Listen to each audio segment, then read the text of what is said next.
Oke, kembali lagi bersama saya, Sonadi. Kali ini kita akan membahas bagaimana cara untuk menjadi seorang pengusaha ekspedisi di bidang pengiriman. Contoh ada JNE, Shopee Express, Tiki, GNT, dan lain sebagainya. Oke, nah teman-teman, eh, pastinya ketika teman-teman ingin memulai satu usaha, teman-teman harus tahu bagaimana cara menghitungnya.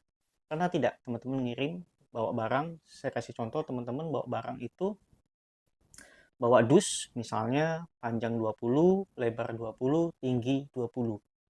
Nah, si barang tersebut kalau teman-teman timbang itu beratnya kurang lebih 5 kilo.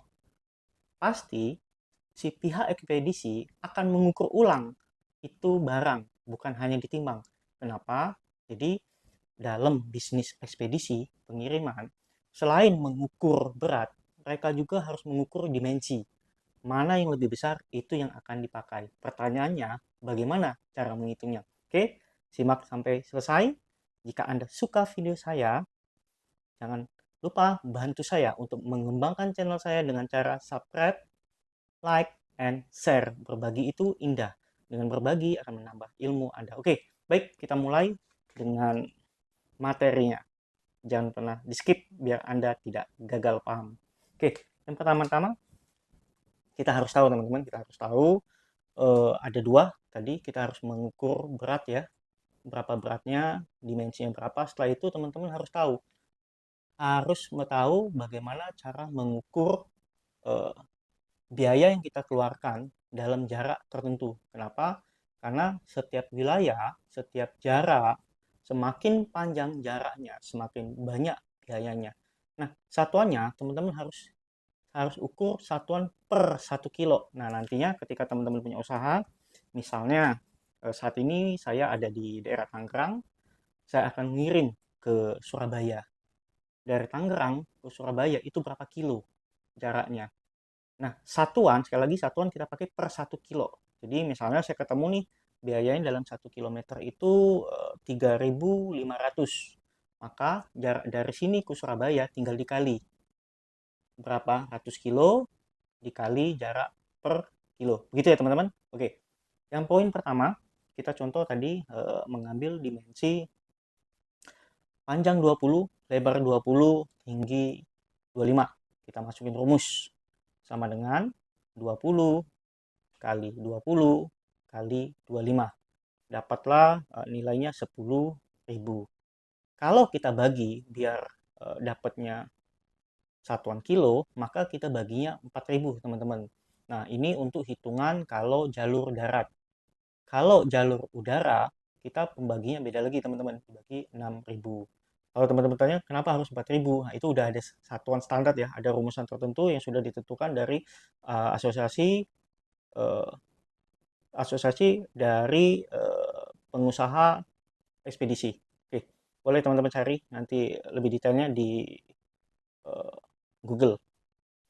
Yang kedua, kita harus mencari ukuran kilo. Jadi pertama tadi dimensinya tak dapat ya kalau kita masukin rumus tadi 20 kali 20 kali 25 10.000, kalau dibagi 4.000 itu dapatnya 3 kilo. Nah, kalau tadi contoh soal dia bawa 5 kilo, maka yang akan dipakai yaitu ya berat yang paling paling banyak yaitu 5 kilo, bukan di dimensi. Sebaliknya, ketika dimensi yang dipakai itu lebih tinggi, ya maka dimensi yang akan dipakai. Seperti itu teman-teman semua. Oke, lanjut. Bagaimana cara menghitung biaya dalam 1 kilometer?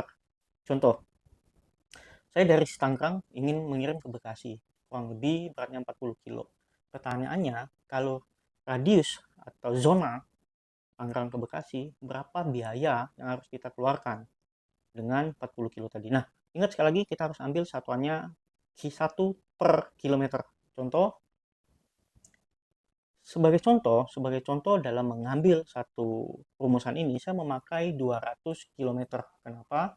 Karena asumsi kalau saya asumsi nih, asumsi kalau kita melihat daripada kecepatan kendaraan mobil truk ya, mobil truk. Jadi kalau ekspedisi itu kan pasti mobil truk lah. Nggak mungkin teman-teman ekspedisi pakai mobil sedan, itu nggak mungkin. Mobil truk. Kecepatan rata-rata mobil truk itu kalau di eh, di jalan raya ya itu kurang lebih 50 sampai 60. Namun kita pakailah rata-ratanya 50. Kalau 50 kecepatannya dengan asumsi kalau ikut aturan Dinas Perhubungan itu 4 jam sekali kita harus istirahat. Nah, asumsi kalau 4 jam sekali harus istirahat dengan kecepatan 50 km per jam, maka dalam waktu 200 kilo tadi, 200 kilo tadi dengan memakai kecepatan 50, maka ya dapat nanti waktunya selama 4 jam.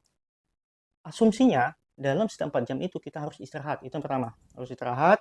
Kita istirahat pasti ya teman-teman butuh makan. Nah, maka dalam biaya ini komponen-komponen yang akan terhitung dalam biaya ini pastinya satu, solar, dua, uang makan, tiga, insentif kilometer yang teman-teman dapat, dan keempat terakhir pasti insentif harian atau gaji atau pendapatan yang harus teman-teman keluarkan.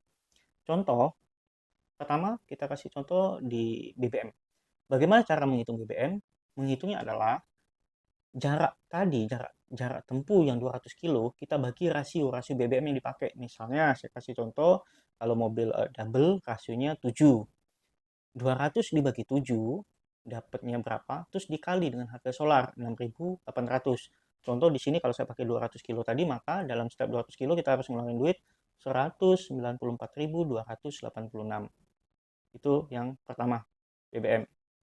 Cara menghitung kilometer. Nah, kalau menghitung kilometer, insentif kilometer, balik lagi ke masing-masing teman-teman yang punya usaha ekspedisi.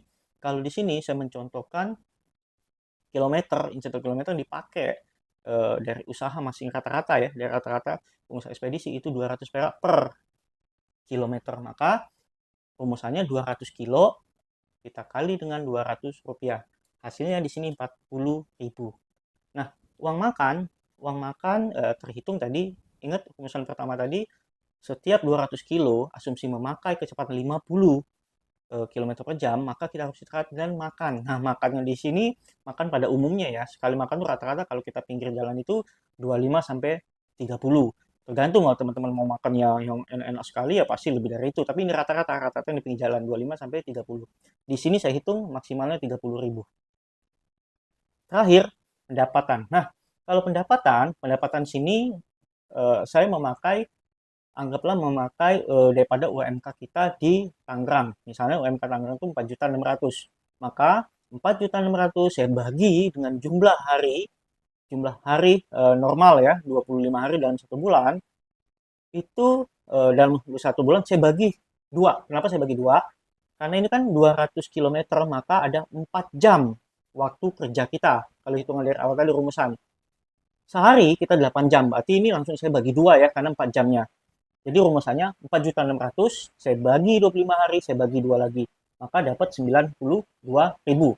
Nah, dari 4 poin tadi saya tambahin poin BBM, poin kilometer, poin uang makan, dan poin gaji. Total semua yang saya dapat 356.286 rupiah. Jika saya bagi karena saya ingin mencari satuan kilometer. Jika saya bagi 200 km tadi, maka 1 kilometernya akan menghasilkan biaya 1.781.000. Nah, ini COGS-nya udah dapat. COGS itu biaya yang kita keluarkan untuk operasional kita. 1.781 perak rupiah. Nah, sekali lagi teman-teman, 50% biaya ini kita harus tambah 50% untuk margin. Ya, nanti ini margin kotor. Nanti kita kurangi lagi dengan biaya-biaya yang lain. Contoh, biaya sewa unit, ataupun teman-teman beli cash, berarti ada penyusutannya, ada maintenance-nya, ada asuransinya, dan lain-lain. Biasanya kisarannya itu kurang lebih itu semua itu 30% kita di biaya-biaya itu. Nanti akan sisa 20% lagi. Nah, 20%-nya lagi akan kita kurangi dengan biaya lain-lain. Oke.